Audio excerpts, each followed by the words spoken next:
All right, we are officially recording. Welcome everyone to the Adopt a County Vote Protector training. Thank you for taking a time out of your Saturday to be here, and know that we really appreciate it. And also obviously appreciate the fact that you've gotten involved with this opportunity to protect voters, and not only to do that yourself, but to bring more people into it and to work as a group to actually be part of election protection. So my name is Shelby Shigursky. You might have been communicating with me throughout this process. I'm the Voter Protection Project Coordinator here at Democracy North Carolina. And just something about me, I really miss going to the movies. But I am really living and breathing the Vote Protector program and Adopt a County. So Caroline and I should be able to answer your questions today, but if you need to contact me, my contact information is here. It will also be on the last slide, and Caroline's, we'll put hers up as well. So don't worry about taking our info down if you don't have it. We also will be reaching out to you with follow-ups. So I'm going to turn it over to Caroline. Hi, everyone. Thanks so much for being here. If you are the group leader from your organization, you have probably been in contact with me. So welcome, welcome. Wish we could all be together, but you know, hashtag COVID. I'm originally from Transylvania County. I love that one of the groups is UNC Asheville Student Group because that is my alma mater. And my fun fact about me is that I once sang with the New York Philharmonic, which sounds very impressive on its face, but I was also with about 200 other people in a huge chorus. But I will continue to rep that fun fact until the day that I die. Thanks again for everyone being here. So excited to get started. All right. So Caroline, I'm seeing some people in the chat saying that they didn't have everyone from their group get the link to join. So I'm going to pop on a Zoom really quickly and put that into the chat. So if you have people from your group who need to get on, that they can just jump on now, or there is also going to be a recording available. So that's an option as well. So give me one moment while I do that, and then we'll get started just to make sure that everyone who wants to be on this call can be on this call. Okay, putting into the chat right now the link for people to register and join this particular Zoom. So if you have people waiting to get on and they haven't registered or gotten the link, go ahead and send that around to them. And if they miss the first couple minutes, that's totally okay. All right, so going back to the presentation, a couple of kind of housekeeping-like things. If you're not here as part of a group, which isn't likely because we just sent this link around to the group leaders, you're not at the right training. So if you're not affiliated with any group, if you didn't hear about this from one of the organizations you're involved with, then you can sign up for a different training at demnc.co/VP trainings. The only reason that we would want you to be an individual training is because it's going to be different talking in each of these about how the whole process looks. So I'm guessing this doesn't apply to anyone, but go ahead and hop off if you didn't hear about this from part of a group and if you're not planning to volunteer as part of that group. And then the other element is I think that some people who are either group leaders or possibly volunteering with their particular organization might have already been trained this year. So if you have already been trained and filled out your assignment form as an individual, but you rather want to be working as part of this group, please send us a chat right now and say, like, you know, I've already been trained. And this is only if you want to work as part of the group and not as an individual. So if you're the volunteer or if you're the group leader and you're not planning to volunteer yourself as part of the group, then that's okay. But just chat as if you've already been trained this year. Long story short, yeah, we just want to make sure we don't double assign anyone and then have to change things up. Caroline will be checking to see if there's anyone that we should take off the individual assignments. All right, I made that more complicated than it needed to be. Okay, so when it comes to the logistics of this Zoom webinar, if you haven't been in the webinar format before, you can see and hear me, but I can't see or hear you. So our communication tools are the chat, which is where you should put comments. We're going to ask you to put some things in there every so often.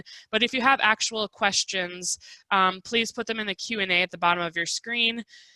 If you're having trouble finding that, sometimes exiting from full screen mode will help you find the Q&A button. And Caroline's going to be monitoring that.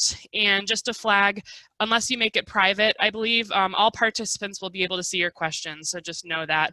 And we will be addressing them throughout the webinar. So if you have comments, do put them in the chat, and if you want everyone to see them, put all panelists and attendees, or if it's just for Caroline and I, put them to all panelists. And then another element, we're going to be doing polls and quizzes throughout the training, so please do participate in those. It helps me check my teaching, but it also helps us know that everyone's engaging with the content and learning. So, yeah, if there's anyone on the phone, I'm going to try my hardest to read everything out loud. And other than that, we're going to go ahead and get started. So this is the agenda for today. For all of you who might have just gotten an email saying, hey, jump on this training, and you're not really quite sure why you're here, I'm going to talk about the Vote Protector and Adopt a County programs. And then we're going to talk about the different volunteer roles and what those look like, and how to actually carry out this volunteer opportunity. We will have a break in there. I forgot to put that in the agenda, but then we'll talk about just how it looks from here, next steps after you're trained. So, Caroline, do we have any questions to address so far? None so far. Okay. Caroline and I are sitting in the same room across a long table, so if you see me looking up, that's why. So, first of all, Democracy North Carolina, I wanted to give a little intro to us since we are the ones running this, and again, you might be unfamiliar with everything that's happening right now. So we're a nonpartisan 501c3 nonprofit with the mission of research, organizing, and training to ensure a government that is truly of, by, and for the people, as it is stated. So we run some election protection programs. That's a big part of what we do, but it's not all that we do. So go to our website to check out more. But our hotline is 888-OUR-VOTE, and that's the North Carolina Voter Hotline. And pretty much whenever someone Googles help voting North Carolina, something like that, they're either going to find the national hotline or this hotline, which is ours specifically. And either way, it routes to us. So Caroline has been running that for quite a while, but she's also been onboarding a lot of volunteers. It's been up and running for months. And you know, the Vote Protector program is a big part of that in directing people towards the hotline and connecting them to the hotline. And we've run the Vote Protector program since 2014. So what is a vote protector? Vote protectors are poll monitors. You might have heard that verbiage before. I think people get confused with poll monitor, poll watcher, poll greeter, poll workers. So that's why we stayed away from the poll idea. Vote protectors. Essentially, they monitor the election from outside voting sites, or this year from inside vehicles outside of voting sites. And our vote protectors, just like we are here at Democracy NC, are nonpartisan, so they're to help all voters. They help direct voters to the hotline I mentioned, and then in 2020, we also do have that contactless role that will be able to be fully carried out from a vehicle. I just found this GIF and I thought it was just like the cutest thing. So, you know, we're the eyes and ears on the ground as Vote Protector. Now I'm going to take you through kind of the goals of this program, why we do it, and what that actually looks like. So Vote Protectors, first of all, identify and help correct systemic issues at the voting site using a checklist. A large portion of this training will be dedicated to what that checklist looks like. We'll go through it line by line and how to use it. An example of this in the primary was that we had a vote protector alert us that the polling site that they were monitoring ran out of ballots. And so, if you can believe it, and so we got an extension of voting hours at that site that day through working with the County Board of Elections. So if that vote protector hadn't have been there, there might have been some people who weren't able to actually get in their vote that day. Secondly, as we saw in the video, vote protectors make sure that all eligible individual voters can successfully cast their ballot by answering questions and addressing issues. This woman obviously had an issue that she had been kind of bounced around like a pinball to different polling sites. Nobody could give her the right answer. So finally she found us and was connected to the hotline volunteers who were able to try to help her look up her correct address, which you didn't see that part, but I'm sure that's what they did. And in 2016, 4,000 or so North Carolinians were helped through the Vote Protector and the hotline programs. And it's very true that many of these people might not have been able to vote without the resources offered by this program. And then finally, the third goal is that vote protectors document what happens at their polling place, which is used to improve future elections.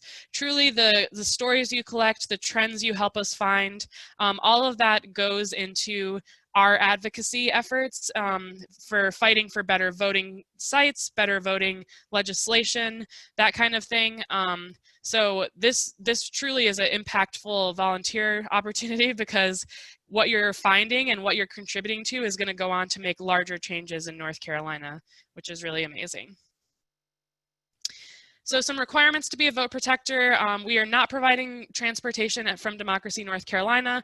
Whether or not that's going to be coordinated on the end of your group, that's something that your group leader is going to talk to you about. But you have to be at least 16 years old if you're volunteering by yourself. If there's anyone younger who wants to get involved, I think they can, as long as they're with a parent or guardian. But everyone signs a volunteer waiver and fills out an assignment form. And I'll be sending that to you at the end of this. Wait, no. This process is going to be different. I just didn't catch this part, so sorry about that. Not all volunteers will not have to fill out the assignment form. But, and then finally, the last requirement to actually be a vote protector is to be available for one of the days that vote protectors are going to be out there on the ground.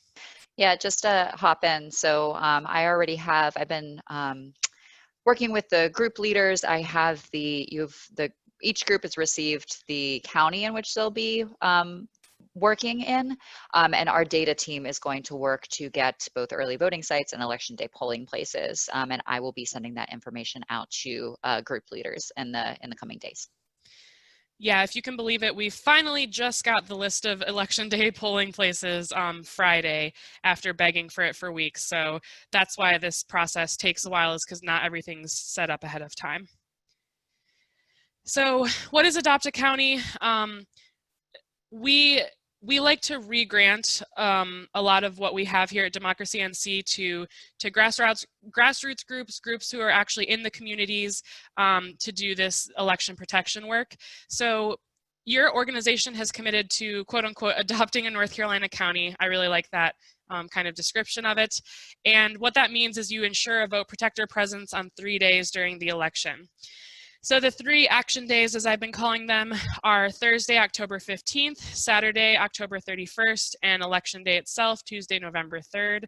So I've listed here the responsibilities of each group, which is on Thursday, October 15th, you'll carry out the checklist at your assigned site or sites. On Saturday, October 31st, which is the last day of early voting and traditionally has seen the most votes per hour out of any day during the election, and also is the most popular among Black and Brown voters. So that's the reason that we want to be there, is just there's all this important voting happening that day. And the commitment of the different organizations is to have coverage from 8 a.m. to 3 p.m. that day. And then finally, Election Day is the big day. 6:30 a.m. to 7:30 p.m. Is when you'll have coverage, or till the last voter, because the rule is if there's people waiting in line when the polls close, they're still allowed to vote. I wanted to show you how we're breaking it down so that you know as a group leader what this might look like, how you might be able to parse it up. So on Thursday, October 15th, if the group leader wants to visit all the assigned sites, or if one person just wants to take them on, all of them on, you might have 1 or 2 early voting sites. I don't know if we have anyone who has more than that, but if you do, one person can do all of them, or one person can do each site. It's really up to you. Saturday, October 31st, we typically assign 2 people per shift, but during 2020, due to not wanting to have random people interfacing for that long together, we've been not assigning partners. But as parts of these organizations, you can choose how many people you want to have at each shift at each site. But we have a shift from 8 to 11:30 and 11:30 to 3. If that's a way that you want to break it down, that could be useful for you. About 3.5 hours each, and 1 to 2 people per shift per site. But really, again, if you have more volunteers, then that's okay too. Same thing on Tuesday, November 3rd, 1 to 2 people per shift per site. If you have more, that's okay.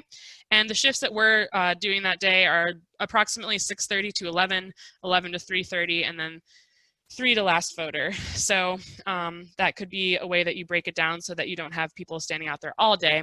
But however you want to do it is okay with us as long as you have coverage during those particular times. So just a different way to think of Adopt a County. Democracy North Carolina provides the grant funding, the materials, and the training, which we're in right now.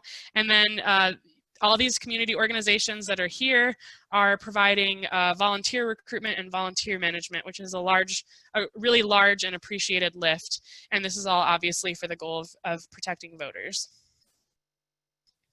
So how it will work from here is that I'll deliver this training for everyone on the call to be a vote protector, and then I'm going to pack up all of your shirts, materials, clipboards, that kind of thing, and send it to your group leader. And your group leader, if you don't know who this is probably the person who reached out to you about this training, about this opportunity. Your group leader will disperse those materials however they see fit, assign shifts, and make sure that you have all the information that you need, and then help field any issues that you might have during volunteering. So if voters face issues or there's problems at the site, you call the hotline. But if you have any trouble with your own volunteering, with your own shift or something like that, you're talking to your group leader. So Caroline and I are going to be answering a lot of questions today about being a vote protector, how this all works. We can answer any questions that group leaders may have. And but from here on, if you're a volunteer and not a group leader, look to your group leader to answer questions. So our first poll of the day, just to make sure we're on the same page, a quiz poll. If I have questions about my volunteer role, who should I ask? So I'm going to launch this poll, and then you select the answer that you believe is correct. And then I just want to make sure that everyone's on the same page, check my teaching, that kind of thing. So if I have questions about my volunteer role, who should I ask? Today I can ask Shelby through the Q&A, but going forward I should contact my group leader. 2, all questions should go to Shelby at all times. Or 3, all questions should go to my group leader at all times. So I see the votes rolling in, and we have a little bit of disagreement. So most people are saying number 1, and then there's a good amount of people who are saying number 3. So what's the correct answer? I'm going to keep the poll open, but I'm going to click the correct answer, which is today, give all your questions that you have going through the training into the Q&A, and Caroline and I will answer those for you. And then going forward from today is when all questions will go to your group leader. And if they don't know, obviously Caroline and I are here to help with that as well. So I think, yeah, before I go into this, I want to pause and see if there are any questions about everything that we've talked about so far. Yeah, I think that the only question that we have so far is about official apparel, which I believe you are literally about to launch into. So I am going to turn it back over to you for that. Great. Okay, I just put out so much information all at one time. I just wanted to make sure that we were on the same page. So this is what the group leaders will be receiving in bulk for each volunteer. We're sending out those gold or yellow vote protector shirts.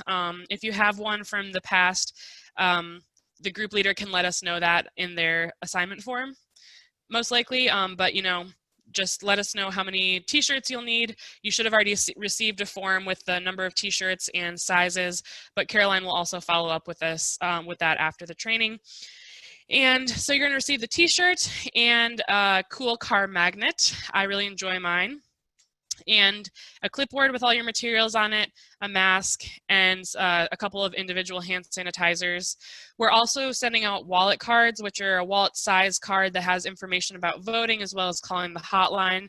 So if someone wants the resource but is running out the door and doesn't have time to chat to you, you can pass them the wallet card or let them pick one up themselves. So on the clipboard itself, just so you kind of know, you don't have to be taking furious notes during this training.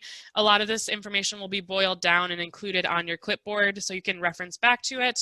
First of all, you're going to have a cheat sheet and shift instructions that really takes you through everything that you're going to need to know as a vote protector from the day before to the end of your shift.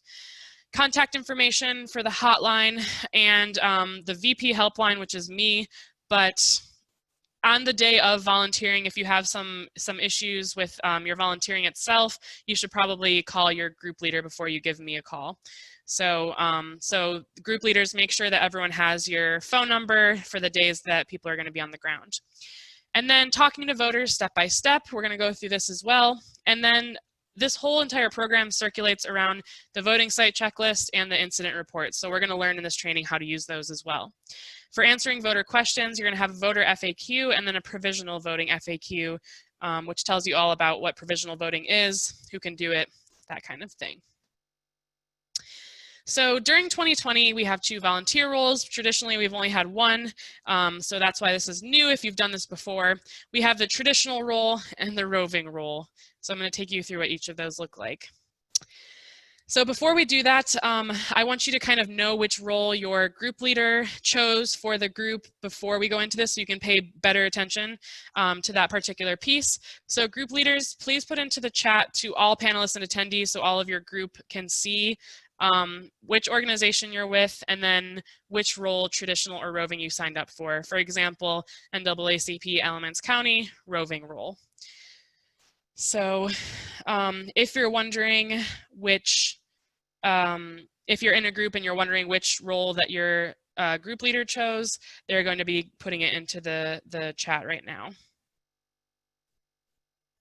Yeah, and if also, I know that it's might be a little confusing for folks. So if you're a group leader and you can't remember which one that you signed up for, just let me know and I can tell you. Great. I'm seeing some starting to come through. So I think people, for the most part, are, when are we receiving FAQs? I usually send them out in a follow-up, but we could probably do that with Caroline too. All right, so as you continue to put which organization you're with and then which role you chose, I'm going to continue on into what these roles actually look like. And I wanted to go ahead and address a question that I've gotten several times now over the past like 30 seconds. So folks are reaching out saying, can I request to work at a specific voting site? So when your group leader filled out the application for this program, they specifically put in the sites that they were interested in monitoring. So we already have that information, and our data team will be working to, you know, if at all possible, make sure that you're going to be there. And that will be coming in the assignments, as I said, in the coming days. And heads up to Forsyth and Guilford County people. We had so many applicants in those areas, thanks to our amazing regional managing organizer, Linda. So if you didn't get the exact place you wanted, we apologize for that, but there were just many, many applicants. So, all right, so looking at what these roles look like. Of course, both roles arrive to the voting site, and if you're representing Democracy North Carolina wearing your shirt and being a vote protector, we are requiring you to mask up when you get out of the car and keep your mask on throughout your entire shift. The only exception to that is if you need to get a snack or a drink or something like that. We really want you to be masked up the whole time. You then fill out the arriving section of your checklist. All vote protectors, whether roving or traditional, will do this, and we'll actually see the checklist in a moment. So you'll see that it's broken down into arriving and then throughout your shift. So if you're going to be a traditional vote protector, this does involve speaking to voters. So what this looks like in 2020 is that you set up your social distancing station, which is essentially going to be 2 marks or items on the ground where people know where to stand, one for you and then one for the voters. And you call out to voters offering help with questions and issues, help answer questions and connect voters with the hotline, and you're wearing your mask the entire shift. So that's kind of what this one looks like. It looks like the video that we saw, except for the fact that we're going to have some obvious COVID measures in place. As a roving vote protector, the reason that we created this role was because of COVID. This is a contactless role that does not speak to voters or is not required to speak to voters. So your group leader will let you know, again, if you're roving or traditional, and your group leader, if you're roving, will also let you know which site or sites that you're in charge of. So if you're a roving volunteer, but you only have one site, then you can monitor that site from your entire shift from the car.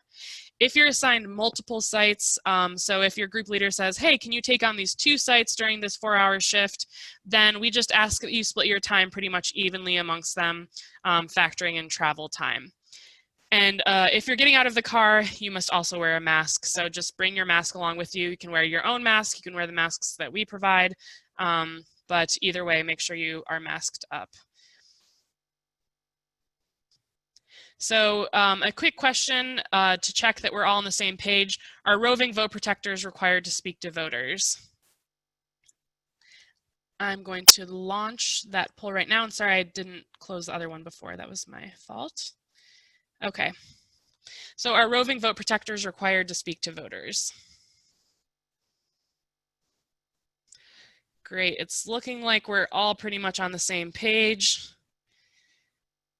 which is that roving vote protectors do not speak to voters, and this is a contactless rule. So I'm going to end the polling. All right. So you might have the question, can roving vote protectors leave the vehicle at all? Yes, this role is for Adopt a County volunteers to feel safe and to be contactless, but if you want to get out of the car and you feel safe doing that, to stretch or get fresh air, or to just kind of watch from outside of the car, that's okay with me as long as it's okay with your group leader, but you should check in before assuming that that's okay with the group leader. Group leaders probably chose contactless because they want to make sure that their volunteers are safe too. The other question, I'm a roving vote protector, so I'm monitoring from the car, but I'm kind of bored, and I also feel safe enough to speak to voters. I see that there's not that many people coming in. I see that I could socially distance well enough. So again, that's okay with Democracy North Carolina, but it also has to be okay with your group leader, and you must have your mask and your social distancing site to be able to transition into that role, and you also must still do the checklist at your assigned sites. So I hope this makes sense to everyone, but what I'm essentially saying is that we're not constricting you to your vehicle if you're a roving vote protector. We're just letting you know that that's where you can monitor from as a roving vote protector to feel safe in this time of COVID. So it's really working with your group leader to make sure that you know if you're roving or traditional, and then know what the expectations are from there. So I'm guessing we might have a couple of questions. People are really wanting to get into like the meat of like, what does it mean to interact with a voter? How do I call out to a voter? And I just wanted to flag that we are just about to get into that. So stay tuned. And everything else has been answered at this point.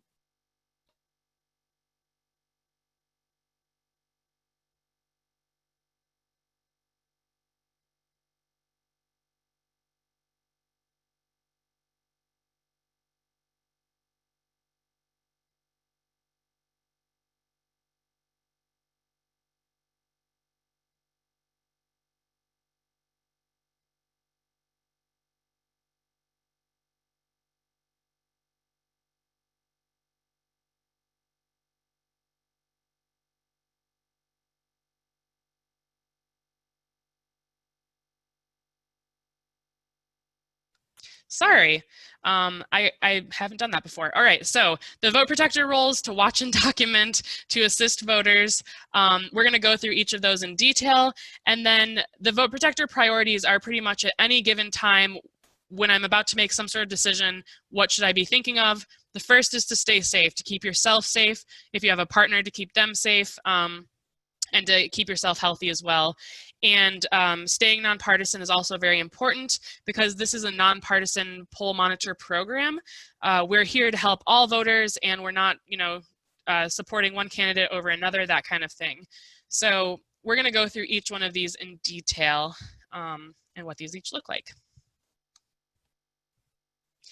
So the first role is watching and documenting, and that's kind of what we call the eyes and ears on the ground. As I said, well, actually, I don't know if I said this, but one reason that we do this program is because as a staff, we can't be everywhere across the state, but volunteers can. So you truly are letting us know what's happening during the election, and we might not know if not for that. So you're watching for issues, documenting and calling the hotline, and all vote protectors will carry out this role, as I mentioned, using their polling place checklist to guide the role. So this is a screenshot of what it actually looks like, but you don't have to read every single line right now because we're about to go through each of them in detail.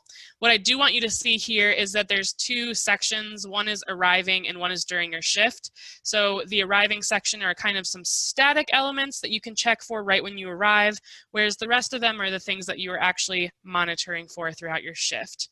The other thing to note is that there are 4 columns for 4 different sites. If you're only staying at one site, then just ignore the other columns.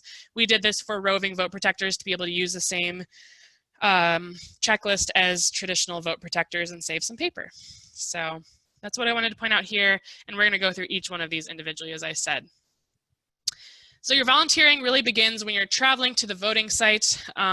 There's a couple of things to watch out for as you're arriving.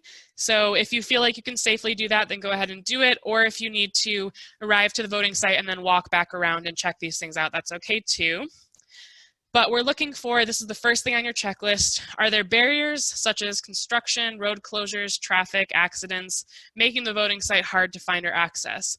So talking about this checklist, whenever you check yes on your checklist, so say you're driving up and you're like, wow, there's an accident like blocking a lot of the traffic from flowing here, there's traffic, that would be something that you would check on your checklist when you arrived, call the hotline and fill out an incident report.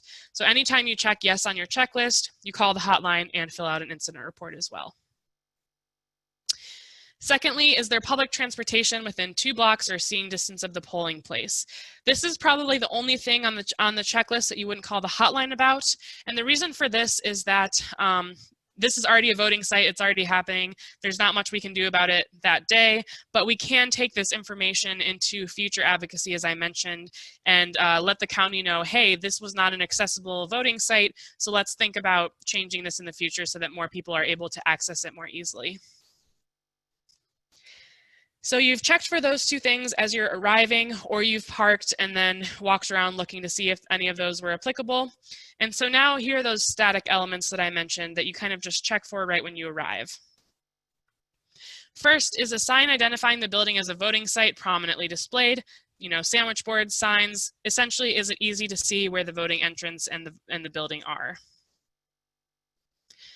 Secondly, is there directional signage that leads voters from the parking lot to the appropriate voting area? So if you arrive and you look and you see, it's so easy to see where the voting entrance is, there's signs, there's balloons, and it's easy to see how to get from the small parking lot into that area, that's fine. But it's more if there's a large parking lot or if you have to walk between buildings to get to the voting site entrance, things like that, it might not be extremely obvious for everyone where to go. That's when you're looking for arrows drawn on the ground, signs leading you in, balloons, that kind of thing. So, you know, watch out for this, just making sure that people can easily find where to go in to vote. And, you know, signs blow down, signs blow away, so just keep an eye on it. Is there adequate parking available for voters? So there doesn't have to be reserved parking for voters, but most voting sites are also something else. So, you know, there's probably going to be people there parked who aren't voting. So what you're looking for is, does it seem like, you know, traffic is moving well enough, people can park their cars in a reasonable amount of time, walk in and do their thing. If it looks like this is a crazy situation, this looks like the end of a school day, we would certainly want to know about this, as this could be a barrier to people voting. So that's that part of the checklist. And this can change throughout the day. So even though you check at the beginning, yes, parking is adequate for voters, if this develops throughout the day, then, you know, change your answer, fill out the incident report, and give us a call. Does the voter entrance appear to be accessible for disabled voters? So, you know, in the same way that you thought, can I go from the far end of the parking lot to the voting entrance knowing where I'm going? You know, you can think, does this voting entrance look like it would be accessible for someone in a wheelchair, for example, on crutches? So ramps, the ability to get in the door without, you know, any undue challenge or assistance. His face, I think, kind of says it all in this picture, like, you know, come on. So in this particular case, definitely fill out an incident report and give us a call, because this is not accessible. And we would also, you know, we would probably work with the poll workers inside. We'd call the county and let them know that maybe they should prop the door open or something like that. And then the last part of the arriving section of the checklist is curbside voting set up, clearly marked with a sign and easy to locate? So I'm going to hop to the definition of curbside voting and then hop back here. For those who don't know, curbside voting is required in North Carolina elections and offered at every single voting site. So this is something that's really important for accessibility. It's for voters who need to vote from their car for these different reasons listed below. One, they're unable to enter the polling place due to age or physical or mental disability. And in 2020, this also includes people who have a medical condition that puts them at an increased risk of contracting COVID-19, who should not wear a mask due to a medical or behavioral condition or disability, or who are experiencing symptoms of COVID-19.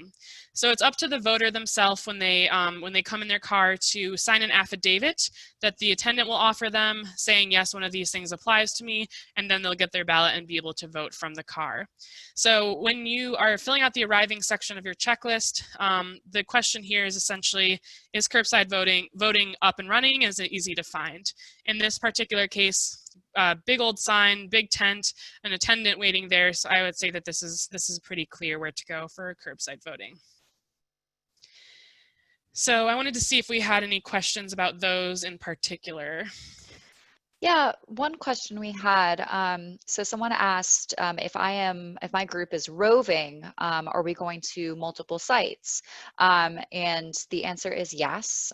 So of course you won't have to we want to make this fair, right? So we're not asking you to be at 4 different polling sites for the entire day.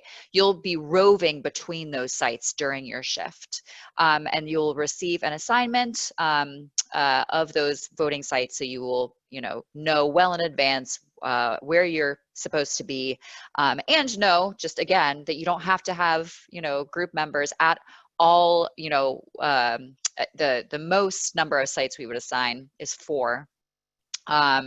And so just know that you won't have to have folks there for the entire day at all of those places. It's meant to, you go to one, you hang out for a little bit, then you go to the next, and you kind of just like make your rounds essentially, versus the traditional vote protectors that just have one site. They're staying there, they're interacting with voters throughout the entire day. They're not roving between the different sites. And I'm happy to answer additional questions as I see them on that topic.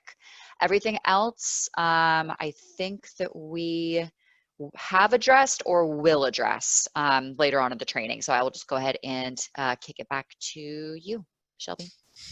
All right, so, and to add to what Caroline said, if you're a group leader and you're assigned like 4 sites and you're doing the roving opportunity, and you have 4 volunteers, you could have each person sit and monitor that one site for the entire time. It's really up to you, but I think what Caroline was trying to say was just, at your assigned sites, if you're a rover, you just have to make sure that there's people visiting those sites, not that they're monitoring throughout the entire time.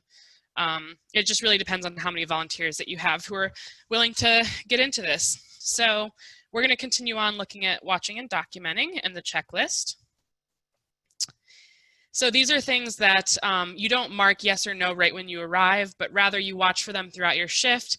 I would say that, as things come up, if one of these does turn into a yes, that's when you mark it as yes. Otherwise, you wait to the end of your shift and then mark everything as no, this went fine. So speaking of curbside voting, there's 2 more curbside voting related elements of the checklist. 1, are curbside voters waiting more than 10 minutes for someone to speak to them? And 2, can curbside voters alert poll workers that they need assistance without leaving their car? So these are kind of interrelated, and the question here is really, is the system working as it should be? Curbside voters should not be waiting more than 10 minutes for someone to speak to them. So that's something that we watch for. And if you need to time it, you can, pull out your phone if it seems like people aren't being helped pretty immediately, and time from when someone pulls up to when they're actually helped. And the reason I say these are interrelated is because, if they don't just have attendants waiting outside, which is the gold standard, then curbside voters need a way to let people know that they've arrived and then be helped. So there has to be some system in place, and it could look like a lot of different ways for people to alert without leaving their car. So with that, I wanted to kind of do a little quiz, which is, if you were a vote protector and you're checking out these alert mechanisms for curbside voting, which of these would you maybe call the hotline about? Would it be this sign, this bell, or this attendant? And I'm going to launch the poll right now. And I didn't necessarily give you this answer, so, I just want to see what people think about this.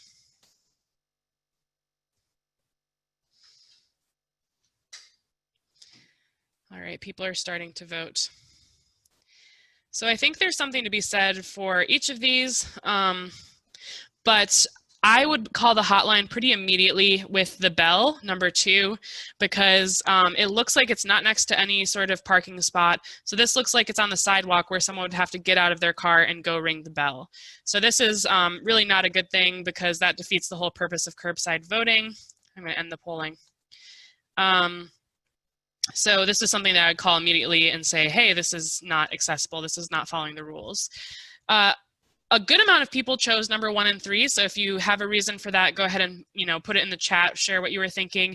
But number 1, it's not my favorite to have a phone number because not everyone has a phone, and or, like people could have their phone on silent or not be paying attention to it or something like that. So in number 1, that's kind of a small sign. It's slightly unclear how close it is to where people will be pulling up. It looks like in the reflection in the window, there's cars right there. But again, I wouldn't call the hotline right away if I saw this sign, but I would call the hotline if it turned out to be a problem that people were pulling up and not being helped. That could be because the sign is an issue. With the attendant, I think the best case scenario is that someone is just waiting outside the entire time for curbside voters to pull up. So as long as they're wearing their PPE as they should be, then that should be okay as well, as long as it's working. So moving on from curbside voting into the other elements of the checklist, if there's a line of voters, are voters waiting 30 minutes or more until they reach the entrance? So this is a nightmare scenario picture for COVID. This is obviously a pre-COVID photo. Everyone looks very happy to be close together and, supporting democracy. But what we are looking for is not if there's just a line of voters, but if it's starting to get longer where people are waiting 30 minutes or more until they reach the entrance. So that would be something to, again, if you need to time, just pick one person, see when they arrive to when they go into the voting site. If you're a traditional vote protector and you're speaking to voters, you could ask them if they had to wait a longer time inside. Like when you go to Disney World, you have to wait in a line to wait in a line. But if you can't see inside, we're not going inside the polls this year, other than maybe to use the restroom. So if there's a line that looks like it's continuing on inside, you might just have to ask voters about that or just monitor outside. If there's a line of voters, are 6-foot markers clearly visible so voters know where to stand? So I'm not exactly sure what this is going to look like at each individual voting site, but it is a rule that if a line starts to form outside, that poll workers implement a social distancing system. Whether or not people use that is kind of up to them. But we would want to know if this is in place, how it's working, and if people aren't social distancing, if that seems to be making some people uncomfortable, making them leave the situation, because we don't want people to leave when they're there to vote. So everything around COVID is new to us in this election. So all of it is kind of, let us know what you're seeing. If you're seeing something that concerns you, give us a call on the hotline and fill out an incident report. And then, are there any partisan signs, materials, or campaigners within the 50-foot buffer zone? So if you're unfamiliar with the buffer zone, there's an area outside of the voting entrance that should be clearly demarcated with signs like this: no campaigning or distribution of literature beyond this point. And no electioneering is allowed in that area. So if you see, the most common thing that I would guess would be if someone is partisan, and they're trying to talk to a voter about their candidate as they walk inside, if they follow that person close to the voting entrance past into the buffer zone, that's not allowed. So that's something to be watching out for. As a note, we also honor the buffer zone, though we are not partisan volunteers. We don't want to set up inside or enter inside into the buffer zone to respect voters and their ability to go in unmolested. So yeah. Now we're getting into, and this is on the checklist as well, complaints and conflicts, those interpersonal things. And we are not going into polling places this year, so there's going to have to be some things that you hear about from people, the things that are happening inside of the voting site. So the question on the checklist is, did you hear from voters either complaints about poll workers of any kind or poll workers not following CDC guidelines in the voting site? So, sorry, it's hard to talk this much. So as you speak to people as a traditional vote protector. This is when you're going to find out this information. And, you know, if you say, hey, how did it go? Did you vote? And then they walk over to talk to you, that's when you can be like, was everything good with the poll workers? Where did they have PPE? That kind of thing. And voters are not required to wear masks. So that might be a question that's popping up, but only poll workers are required to have masks on and PPE, but voters are not required. But voting sites are required to have enough masks for voters to use if they need.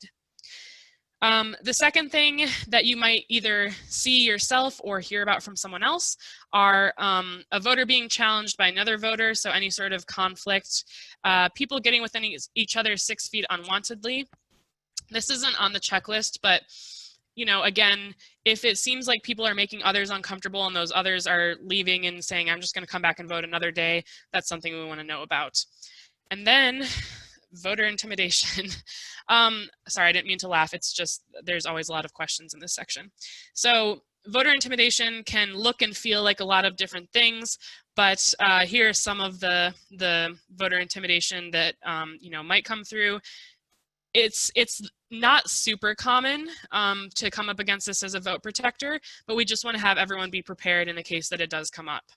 So one thing that could be happening is the spreading of false information, such as you can't vote if you owe taxes, or voting is actually tomorrow. Secondly, hate groups and symbols. If you're seeing a bunch of bumper stickers, shirts, flags, or something like that, or someone who is harassing voters has some sort of t-shirt on that has something you're not familiar with, just call the hotline. They can help you. You describe the symbol to them and they can help you figure out what that is.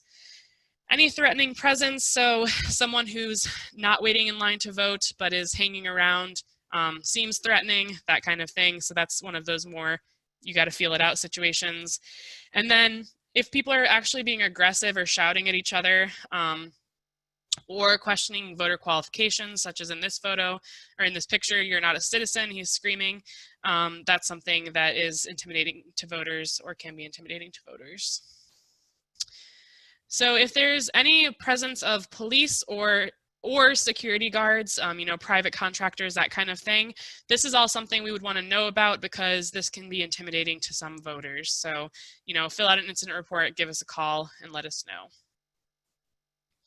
The bottom line when it comes to voter intimidation, voter suppression, is if you see anyone acting in a manner that appears to be or seems to you to be intimidating or threatening voters, turning people away, or just making people uncomfortable, call the hotline immediately and fill out an incident report. It's also important to get yourself to a safe space if you feel unsafe. That's the most important thing. So let's check this out. Which of these is not something to call the hotline about? I'm going to launch this poll and then read the different answers. So 3 of these you should call the hotline about, and 1 you should not. So select that one thing of these 4 that you should not call the hotline about. Number 1, 2 voters in line to vote talking loudly about how they can't wait to vote for Trump. 2, a group with Confederate flags protesting a nearby event by the polling site. 3, a poll worker telling a voter their provisional ballot won't count. And then 4, someone asking voters if they have ID before they enter the voting site.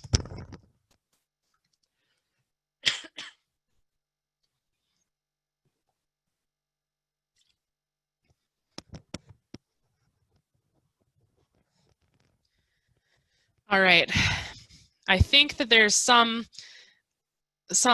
people not sure about this one, which I do that purposefully because these are all things that I want to flag. So I'm going to end the polling and share the results to see what people think. So the majority of people think that you should not call the hotline if 2 voters in line are talking loudly about how they can't wait for their candidate. So that's what I would not call the hotline about.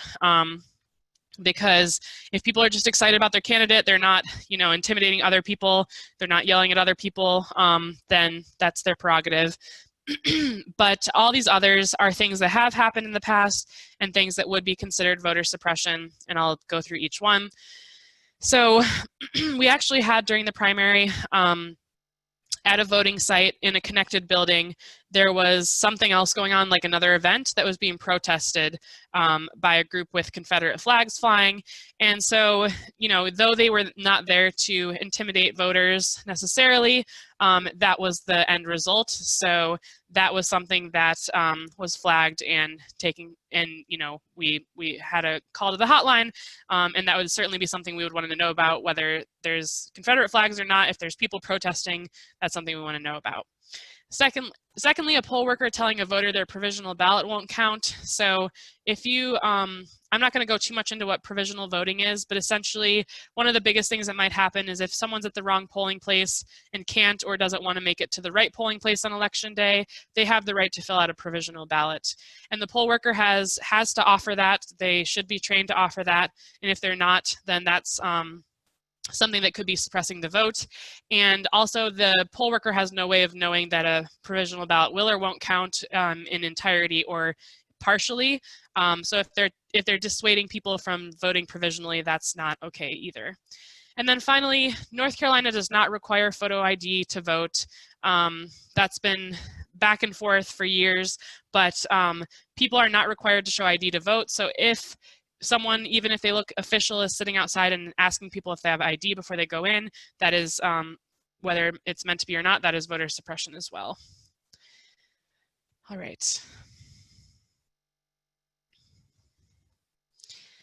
So with all this, we've talked about, you know, possible incidents that could happen.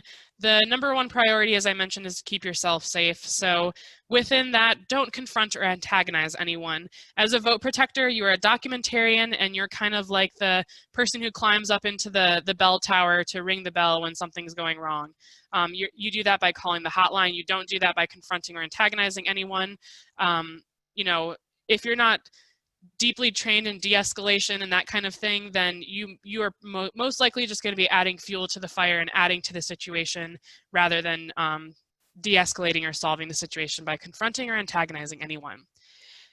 So what happens when you actually call the hotline? You're wondering, like, okay, if someone's out there actually like actively telling people to go home because, you know, of whatever reason, they're actively intimidating or suppressing the vote. So when you call the hotline, we have lawyers and law students who will answer, get a summary of the issue, and we will have voter intimidation specialists from our partner organizations available on the hotline for anything that might need to be escalated. And then from there, DemNC staff, as well as our legal partners, can connect with county boards of election if it's something that the poll workers themselves or the counties should handle. But we also have a group of partner organizations who are getting ready to be able to rapid respond on site across the state to any issues that might be happening. And those are the ones who are trained in de-escalation and figuring these kind of situations out in a, you know, peaceful way that ends the voter suppression. So this is why I say that you're the documentarian, you're the person that rings the alarm, because you're just simply not the person who's going to confront people or, you know, try to stop this from happening. So with that, what should you do if you see someone walking through the voting line and asking people if they are immigrants? I'm going to launch this poll. Should you call the hotline and alert them, then confront the intimidator? Should you do nothing because he has a right to do that? Should you call the hotline and alert them and then await further instructions, if any? Or should you go stop the intimidator right away, throwing everything you have in your hands to the ground and running over there?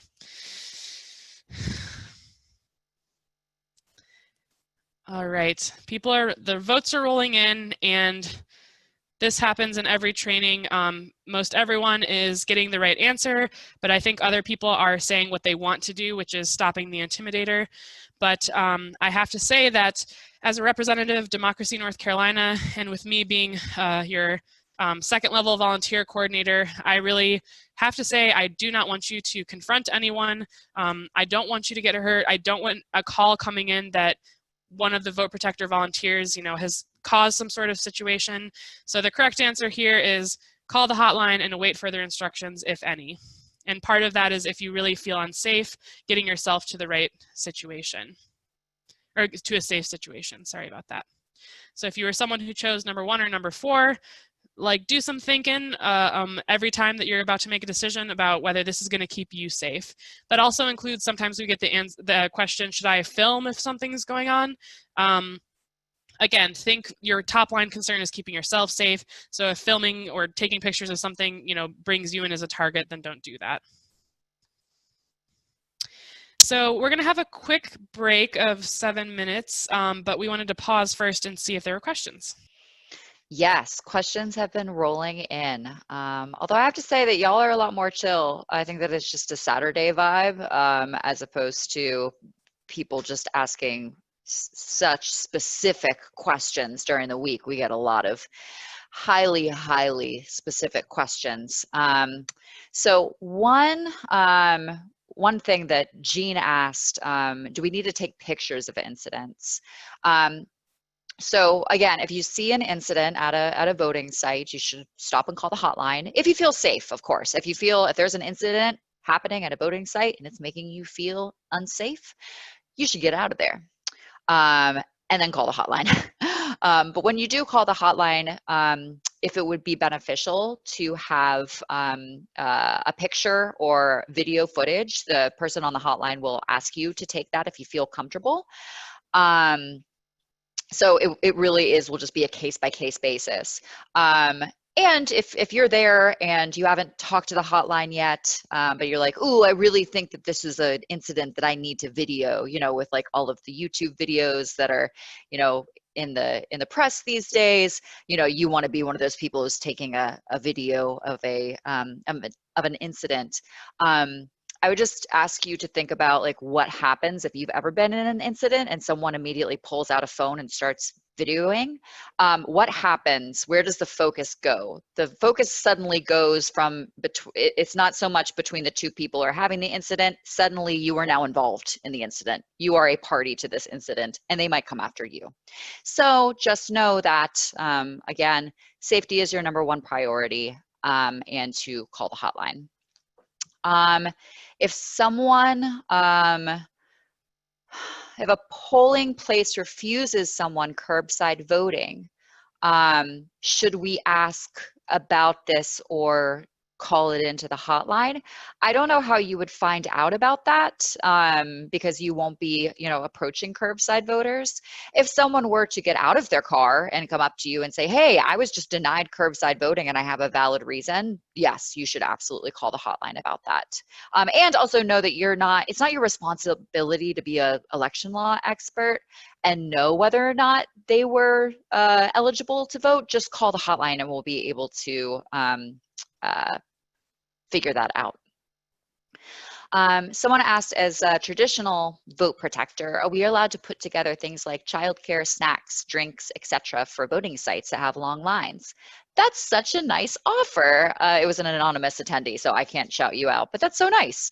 Yeah, you can definitely do that. Bring things that might encourage people to stay in line, if that's bottled water or whatever. And also know that we're in COVID times and people might refuse it, so don't get, hurt. But yeah, you're more than welcome to do that if you want to interact with voters in that way. Charles asked, is it one person per car in curbside voting? So if there are several people in the car who are eligible as curbside voters, then yes, they can all vote curbside. However, if I'm driving my grandmother who is unable to physically walk into the voting site and she is voting curbside, just because I'm her driver doesn't mean that I also get to vote curbside. Just a little intricacy of that law. This is something that we've actually, y'all are just like, you want to be out there every day. So Christine asked, why don't we do all of the early voting days and cover every North Carolina county?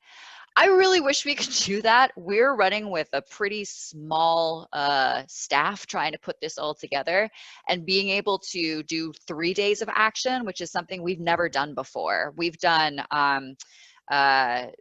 this past primary election was the first day that we've ever done, not just election day, we did the last day of early voting. And now we're doing the first day of early voting. And the reason that being out there on October 15th, the first day of early voting, is that y'all will be able to flag issues and we will be able to correct issues so that they are correct for every single other day of early voting. So I love your enthusiasm. Perhaps in future years, we can make it so that, you know, we have people at voting sites for every day of early voting, but for now, it's just the 3 days that we're in the field. And I'm going to add something to that, which is that we are planning currently to have our signs, our hotline signs put up at every single early voting site in North Carolina. So even when there's not vote protectors there, there will be the hotline for people to call if they have voting issues. And then I think the last, oh no, that's a section of talking to voters, which is what we're about to, a lot of people are asking about, like, well, wait, how do I talk to voters? How do I keep myself safe from when I talk to voters? We're about to go into that section. So stand by and I will turn it back to you, Shelby.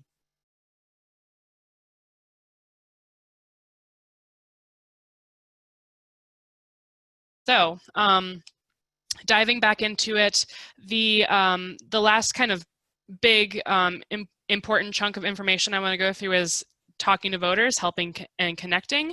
So this is for people who are going to be traditional vote protectors. Again, if you're roving, or if you're, say you're a contactless volunteer, you're sitting in your car and you're like, you know what, I feel okay to get out and start talking to people. There's not that many people here or something like that.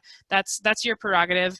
But then you also have to make sure that you're prepared for this role. So if you think there's any possibility of you doing that, then you need to follow all these protocols as well.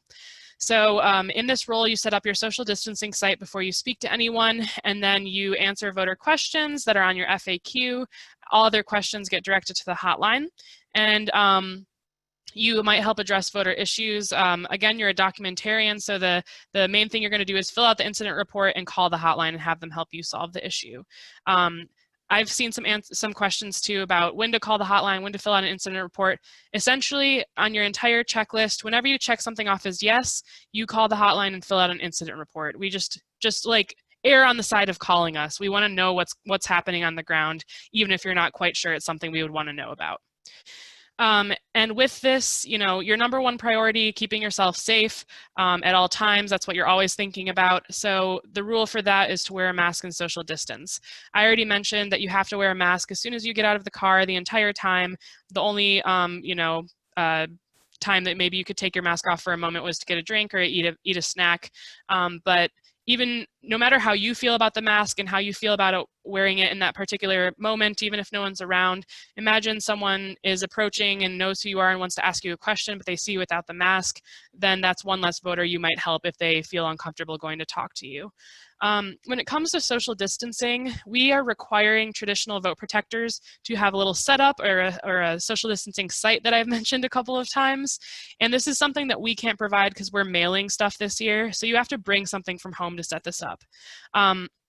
My best recommendation is to have yourself a chair and to have the voter something durable like a frisbee or like a hula hoop someone mentioned, something that you could place on either grass or cement if you're depending on where you're going to end up setting up, something that maybe could hold up to wind, could hold up to rain. So the frisbee or the hula hoop are the best suggestions I've gotten so far, but you could bring options. If you wanted to make a sign that said social distancing, stand here, if you wanted to bring some tape, really this is so that when you're stationed in your spot and someone comes to talk to you, you can say, hey, please stand at that spot so we can safely chat. When you finished your checklist, when you arrive, the arriving section of your checklist, that's when you set this up. And I really want to empower everyone because I feel like I'm a very polite person. So when someone's talking to me and they're too close to me in this era, I feel like I don't want to say anything, but I also don't want to be within their 6 feet. I really just want to empower you that if you don't feel like you want to be impolite, just say, hey, please give me 6 feet because it's Democracy NC's volunteer policy. You can blame it on us, which it also, we would really like you to social distance, and setting up this site is required. So on that note, we've talked about voter intimidation, we've talked about social distancing, and I just want to drive this home. If you show up and you start to feel unsafe, uncomfortable, again, this is a volunteer opportunity and I don't want you to feel that way. So the safety protocol is get out of the situation, go to your car or walk a distance away from the voting site. Let us know, reach out to the the Vote Protector helpline, which will come to me. This is something I wouldn't call the hotline about, I'd call the VP helpline, because I'm actually the volunteer coordinator who can work with you to figure out what to do. If it is like voter intimidation or something like that, you know, do call the hotline, because we want to know about that right away, and then you could probably talk to me to figure out what to do next. But you know, we can work together to decide if you want to keep volunteering, if you don't, if you want to keep volunteering from your car, something like that. But really, I'm going to defer to you as the person who's in the situation and feeling those feelings to know what to do next. So now we actually, once we've talked about how to do it safely, we can actually talk about how we're going to speak to voters and how we're going to interact. So I know this is going to be hard, but I'm asking that we don't approach voters, because again, that could be making people uncomfortable. We simply do not want to be the ones who are making people feel uncomfortable, disenfranchising people, like they want to leave the site if people are getting in their space. So when I was a lifeguard, my manager always told me, your voice is your strongest weapon. So call out to voters, really try to attract their attention over, and, you know, simply say something before they vote, like, hey, I'm nonpartisan. Any questions, come to me, or something like that, you know, something to catch their attention, let them know who you are, and let them know that you're a resource. After they vote, you know, or if people are heading out from inside, you can say, hey, how did it go? Were you able to vote? You know, something simple like that, a yes or no, that can draw them into the conversation. And, you know, some people might do that kind of thing where they don't make eye contact and they just rush in and out. But just offering yourself as a resource is the way to go. If they do approach, they want to talk to you, that's when you use the Frisbee or the hula hoop or the tape marks the spot. Please stand at this tape so we can safely chat. Something like that, just so that they know that that's what the expectation is. When it comes to questions, we know you're not necessarily a voting expert. I'm not saying nobody on this call is not a voting expert, but since we provide you the voter FAQ, you can answer some questions. My recommendation is to read all of your materials the day before, but especially the voter FAQ, because then you can be ready with those answers. If it's not in the FAQ, even if you feel like you know the answer or you can help them, still call the hotline, because there are some nuances to the questions that aren't in the FAQ. And this also includes if people need help finding their correct polling place. I feel pretty comfortable using the voter registration tool, so I was wondering, and that's to look up people's correct polling place. And I was wondering why we wanted people to call the hotline, but there are apparently some nuances with looking up, you know, hyphenated names, for example, or things like that, that we don't want to disenfranchise voters by looking up their information wrong. So truly, when in doubt, call the hotline. I really, really would rather give people 100% correct information than, you know, tell them something that's not right, even if they have to wait a couple extra minutes. If there's just questions that you can kind of just answer, or they're questions that are just general questions that you call the hotline for, there's no need to fill out an incident report for this. So this is pretty much this is pretty much the only thing that on the checklist you would not fill out an incident report for, because there's not an element on the checklist that says voters are questioning me. Like, that's just part of the role. So if you're answering like, hey, is this the right polling place or whatever, don't fill out an incident report. So here are some of those FAQs I wanted to emphasize, because you're most likely going to be asked these if you're a traditional vote protector. Is photo ID required to vote? No. That's why asking people if they have ID before they go in is a form of voter suppression. Can I register or update my registration at an early voting site? Yes, that's why they're called One Stop. Everyone in the county can go to any early voting site, and the last day of early voting is the last day you can update your registration or register. Can I drop off my absentee ballot here? So I listed out the different places you might be when you're asked that question. At an early voting site, yes, you can. Perfect place to drop it off. At an election day polling place, no, you cannot drop off your absentee ballot. The only place you can take your absentee ballot on election day itself is to the County Board of Elections. So if you happen to be monitoring on election day at a County Board of Elections site, then the answer is yes, you can drop it off here. And then finally, can you help me find my correct polling place? People might go in and then be sent back out and say, I don't know, they told me I'm not in the right place. Then call the hotline.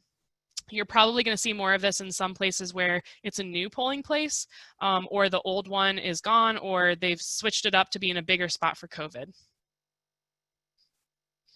So those were the voter questions and how to address those. And now everything else we talk about when it's a voter issue is when you fill out the incident report. So if a voter comes to you with a question combined with an issue or just an issue, listen to them. Lick it. Listen to their issue. Fill out the top portion of the incident form, which is kind of the voter's information. Call the voter hotline and then complete the form. What I want to point out with calling the hotline this year is that we saw in the video that the guy was calling and he was kind of standing there to address her, and ask her questions as he was on the phone. Now we want you to call or them to call, but you can't be close like that and communicating like that. So one or the other of you should call the hotline. Don't exchange phones or anything like that. Don't pass it over when it's when they are getting more details. When the call is complete, you ask the voter if they need further assistance, and the final C is complete the form. So let's look at what this actually looks like. So in the video, we saw that that woman really kind of needed to get this off her chest. She was really frustrated. Obviously, she wasn't frustrated at the vote protectors. She was just frustrated with the whole system. So listen, give that some time, but then also just say, hey, like, I'm here to help, like, let's get this started. So this is what the top of the incident form looks like.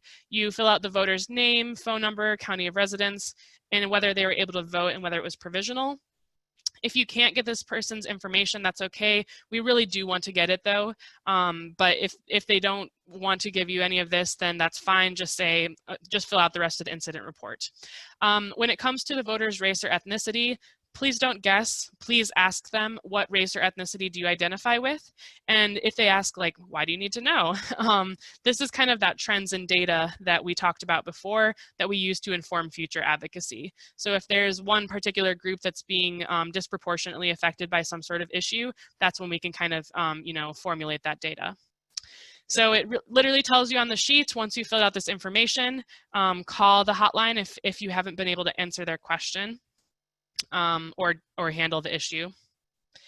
And then you talk to the hotline, you hopefully figure it out. You ask the voter, okay, are we good to go? And they say yes, and they say, okay, great. Before they leave, you will want to get and make sure you have a description of the incident. You kind of have a full idea of it, as well as there is a space to list the name and contact information of witnesses and poll workers. So if there was some incident between voters and another person saw it, for example, or if it was an issue with the poll worker and the poll worker is wearing a name tag, that's what you'll want to know. And then just to point out, when it comes to the type of problem or issue that someone is coming to you with, you can check multiple boxes here. So don't feel like you have to relegate it to just one of these. It could have to do with a lot of these different things.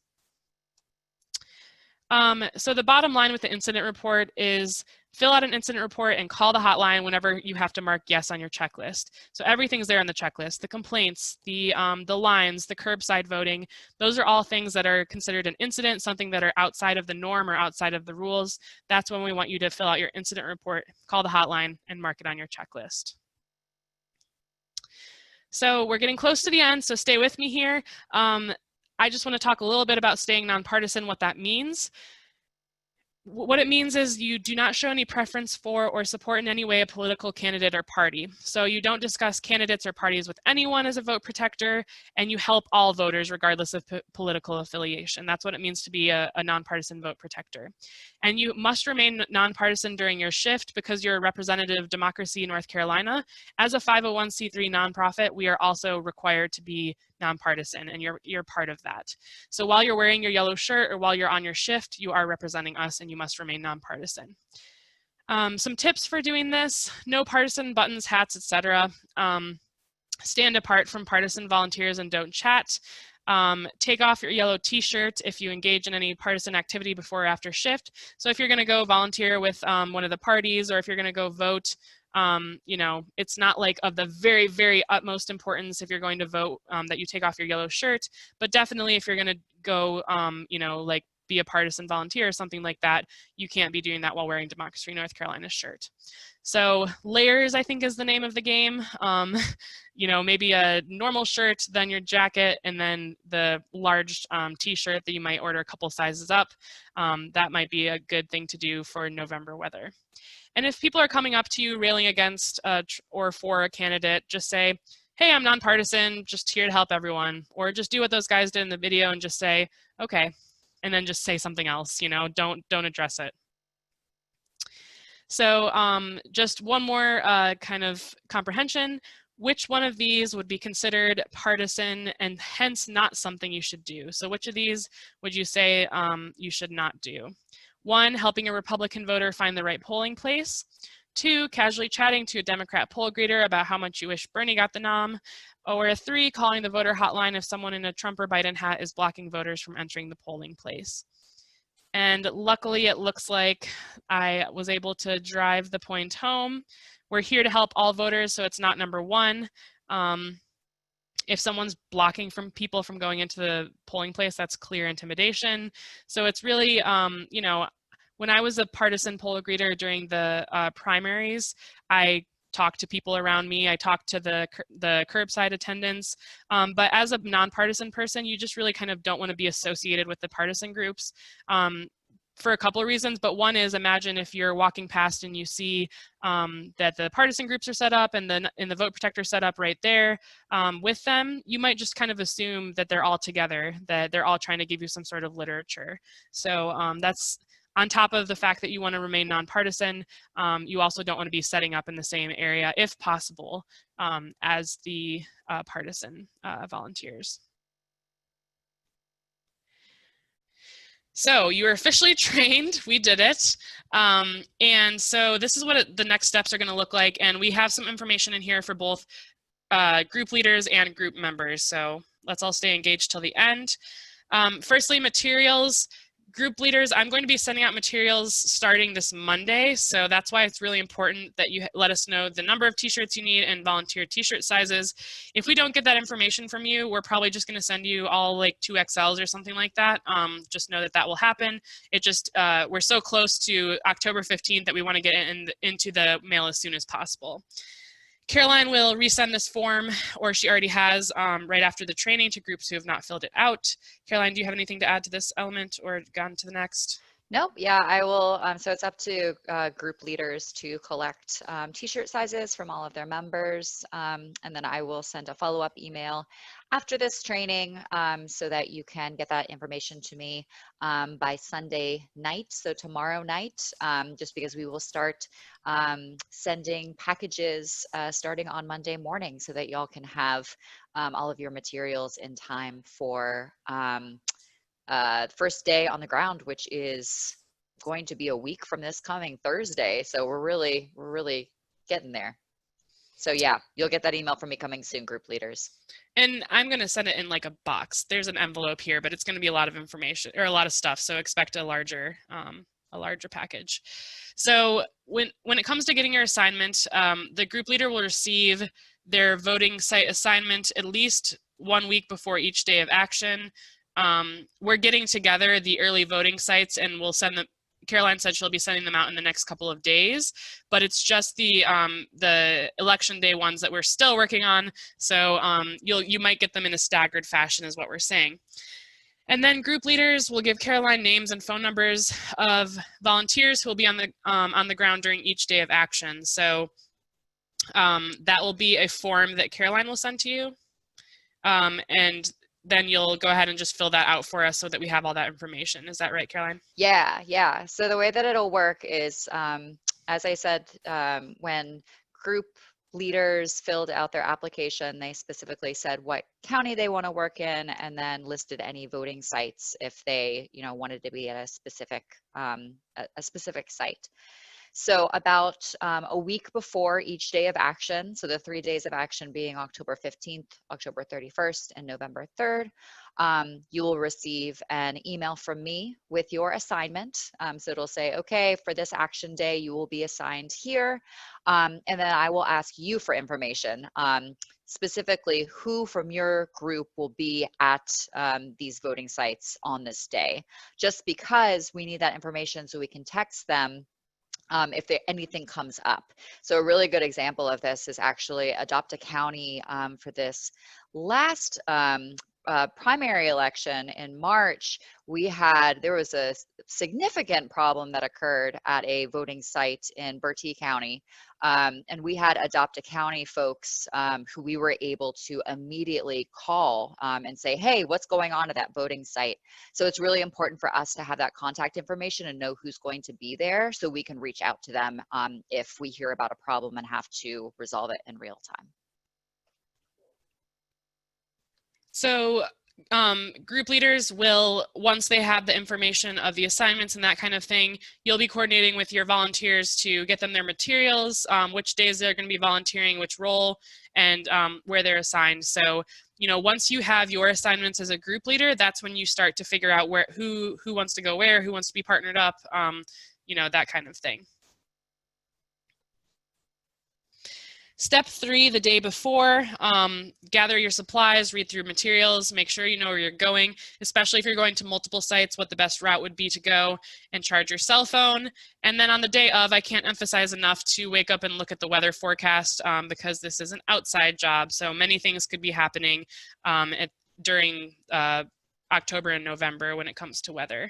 And then make sure to pack your supplies, the ones that we have sent to you that I showed you in the beginning of this presentation, as well as these required tools that you supply, writing utensils, your cell phone, social distancing markers. That's so important because that's something you have to provide, and weather appropriate clothing. Again, some people order a shirt size up to wear it over their jacket. These are all things that would be great if you had with you just to keep yourself comfortable, hydrated, that kind of thing. A note on bathrooms, you might have no problem using the bathroom in the voting site. However, if you're asked to leave, please do so and find a bathroom elsewhere. We understand that you might have to leave your shift to go to a restroom. There are just some poll judges who are very picky about who comes into their voting site. They just want voters to come in. They don't want volunteers to come in. Hopefully you won't have an issue, but we understand if you do have to leave your shift to take care of your bio needs. How much action will you see on your action days? The less action, the better. We're aiming for every single voting site in North Carolina to be quiet and functional, and everyone just walks in, votes, and walks out. It's not going to happen like that, but it would be amazing if it did. So just know that as a vote protector, your presence is doing more than you might know, even if you're at one of those quiet and functioning sites. So when it comes to ending your shift, there is a back to your site checklist, so make sure to flip it over and fill out that part. How this information gets back to us is there's going to be some Google form links that you can kind of data entry into, or you can put your polling place checklist and any incident reports into the mail. For the rest of your materials, the best thing to do is to hang on to it for a future election. If you already have a sign from the past, you can use that as well. We're just not providing signs since they're hard to mail. So yeah, just the best thing to do is just hang on to it. Hopefully you'll come back to work with us again. Since we're not in person, it'd be hard for us to get this all collected. So this is the back of the voting site checklist. And you complete this at the end of your shift, a site assessment and the notes about the site. So these are, again, more for the future advocacy to say, hey, all voters had a terrible voting experience here, or something like that. Maybe there needs to be more training for poll workers, etc. Finally, your commitments as a vote protector. Barring sickness or emergency, you'll show up for your shift. If you're sick, though, you'll either stay home or transition to monitoring from your car. You will be helping voters more by not getting them sick than by being a vote protector. I really believe that. You'll follow CDC guidelines by wearing a mask and social distancing. You'll act in a nonpartisan manner while wearing the shirt or on your shift. You'll strive for patience, empathy, and grace for my group leader, voters, and all people I meet along the way. And if you feel unsafe, you will leave the situation immediately. So that's it. I'm sure we have a bunch of questions to answer. So I'm going to turn it to Caroline. Yeah. Again, y'all are pretty chill. I think it's Saturday vibes. Not a ton of questions, but a few. So Tosh wanted to just double check, and I appreciate you double checking this. So each group may have different sites on each of the 3 action days, right? In other words, organizations should not expect to have the same sites for all 3 action days. Really, really good question. So I'm 99.9% sure that the early voting sites that you were assigned on October 15th will be the same as on October 31st. However, it may be different for Tuesday, November 3rd on election day.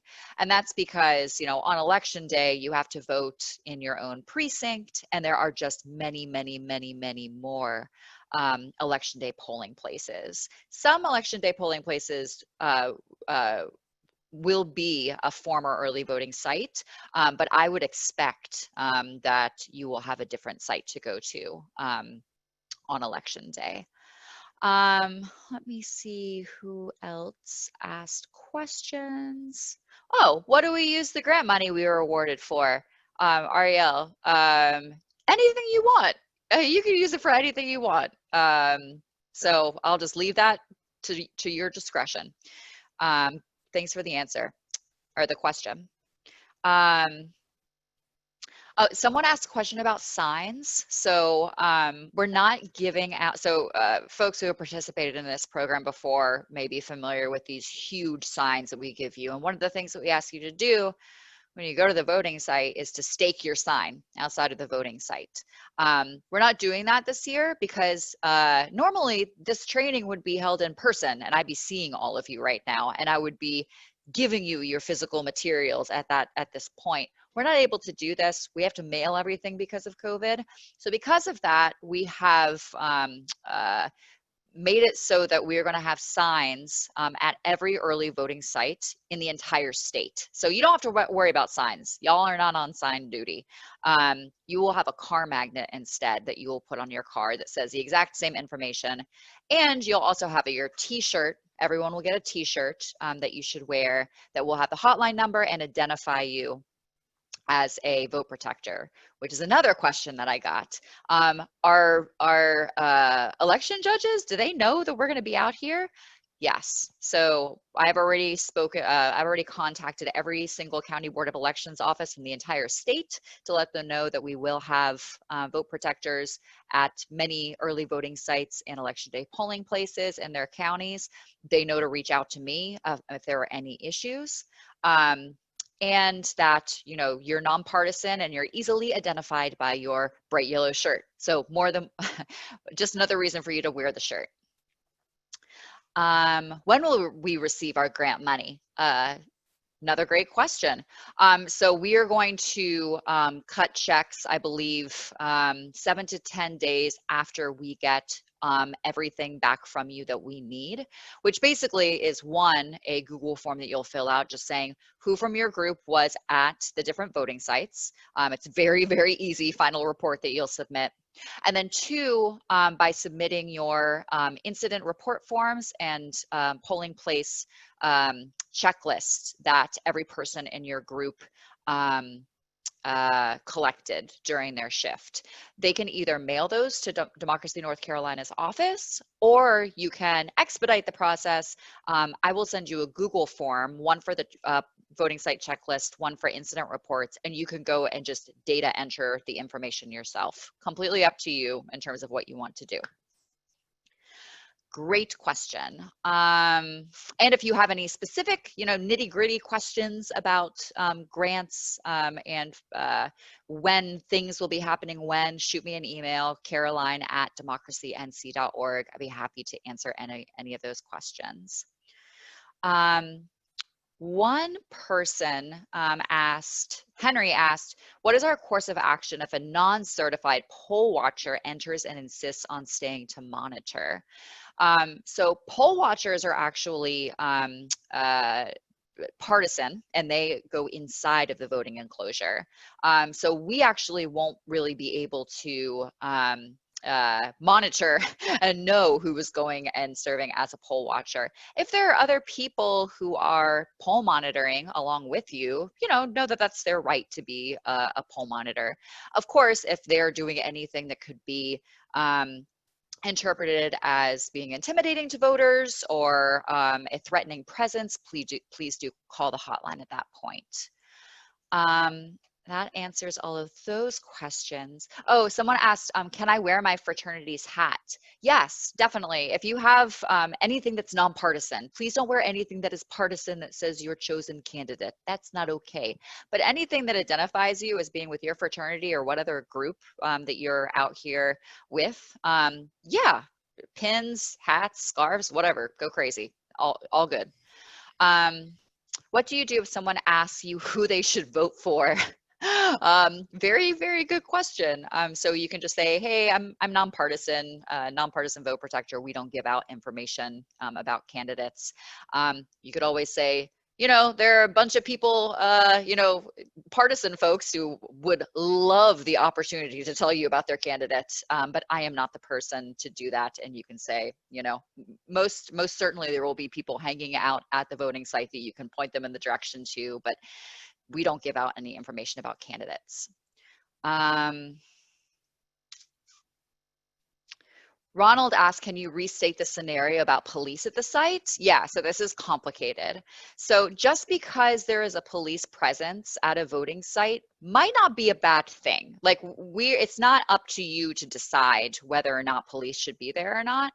We just want you to call the hotline, and then we will be able to go over, you know, as Shelby pointed out earlier, we have people who are trained election attorneys who have contacts at County Board of Elections office and the State Board of Elections office, and will be able to make those calls of if police presence is warranted.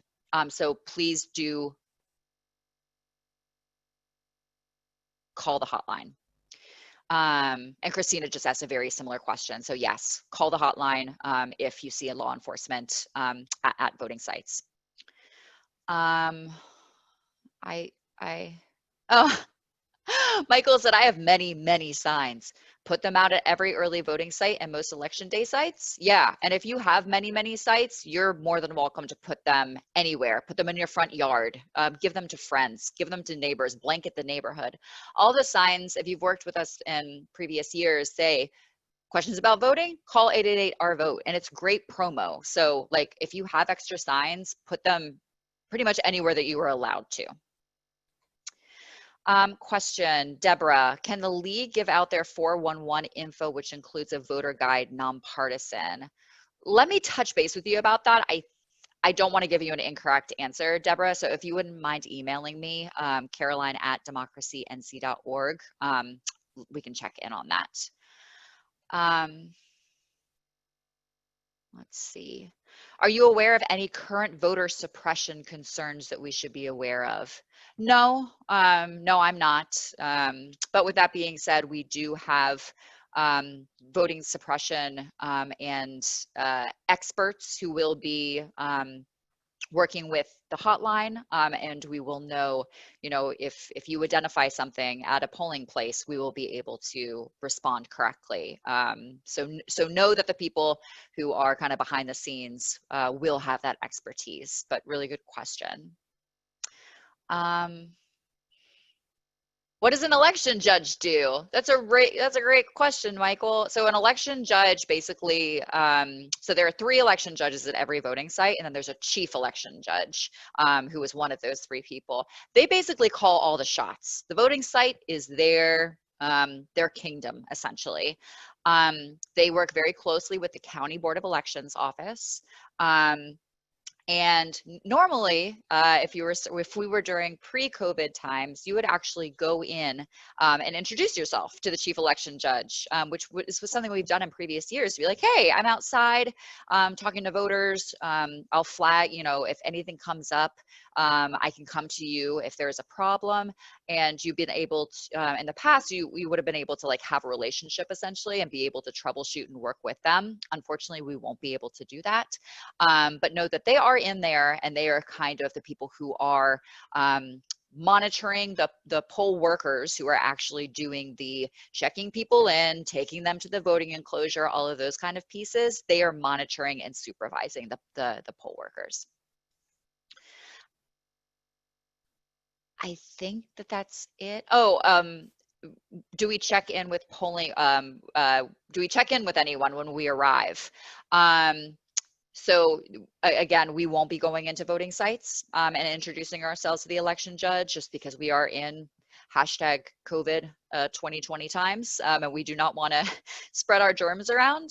So you will stay outside of the voting enclosure. Very, very good question. Other than that, I think I am, from your past experiences, are there any tricks that we should be on guard against? William, great question.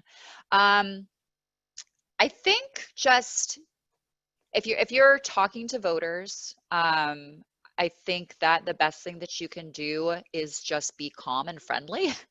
That's in my experience with doing this, you know, voters really are, they'll thank you for being there, and they really are encouraged that you're there.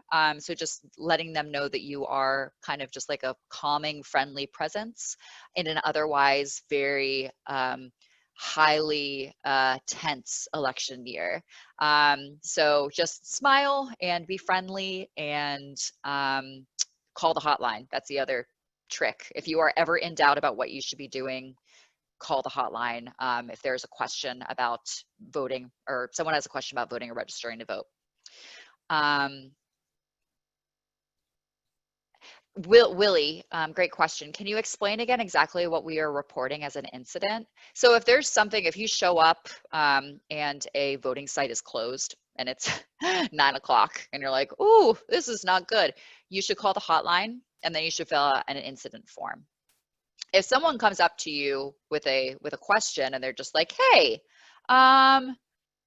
I have an absentee ballot for my mother. Do you know where I can take this? If it's just a question and you can either, you know, consult your FAQ or call the hotline about, you don't need to document that. That's not an incident. An incident is, oh, voter intimidation. I'm gonna write this down. I'm gonna call the hotline. That's an incident, and that's when you use the incident report forms. So very good question. Incidents versus just generic questions. And any way of thinking of it. Like long lines too is an incident. If there's like a traffic accident that's blocking people from getting in the site, that's an incident. So it's anything that is like, okay, something went wrong here. That's an incident. Something went wrong or is out of the norm. And another question, this is great. What do we do with the incident report forms at the end of our shift? So you can hang on to them. You will either, and it will really be up to your group leader in terms of if they want to be the person who collects them. And I will be in touch with the group leader about whether or not they want to data enter them, if they want to ask y'all to data enter them, or if they just want to collect all of them from you and then just put them in an envelope, mail them back to us at Democracy North Carolina. But we will need those back, so thanks. Everything else in your clipboard, you'll have two things that we'll need back. One is there are 3 pieces of paper, one for each day of action, which are your voting site checklists. We'll need those back because that's valuable information about if a site was good or not, essentially, because you'll be able to, like, you know, using the form, be able to kind of make that call of, should this be a voting site again? Did this voting site experience problems? So we'll need those back. And then any incident report forms we will need back. Everything else in your clipboard, you know, blank incident report forms you didn't use, voter FAQ, all of those kind of things you can just throw away after your shift. Jackie, will inside car and outside car people be at the same location? No, we are going to put, and I think with the exception of perhaps one voting site, we will be at completely different voting sites throughout the entire state. So you won't see other vote protectors, which is great because we have amazing statewide coverage for this program. So great question. And I think that's it, unless anyone has any other questions. I'll throw it back to you, Shelby. All right, well, that is the training. So I realized what happened. I stopped the recording during the break, and then I know. So either I might be able to splice in the other training recording I have, I might be able to, we're gonna figure it out so that people who weren't trained today can still get all the information. I think it was mainly talking to voters that I missed, so we might just send that portion in PowerPoint. But in any case, you're gonna be getting a bunch of information from us. If you're a group leader after this, you're gonna be getting the recording, the PowerPoint, you're gonna be getting the form that you need to fill out. And now, from now on, just make sure to watch out for emails from either one of us, because we're tag teaming this effort. You'll most likely hear from Caroline, but yeah, we're just excited to have, I think, 70 groups adopting counties across nearly 40 counties. So this is a huge program. It's really amazing, and you're all going to be part of it. So we thank you for that. And other than that, just reach out to caroline@democracync.org if you have any questions, concerns, but we will be in touch in the coming days with a couple different emails. So you'll be hearing from us quite a lot. Thank you so much, and have a good rest of your weekend. Bye, everyone. Thanks.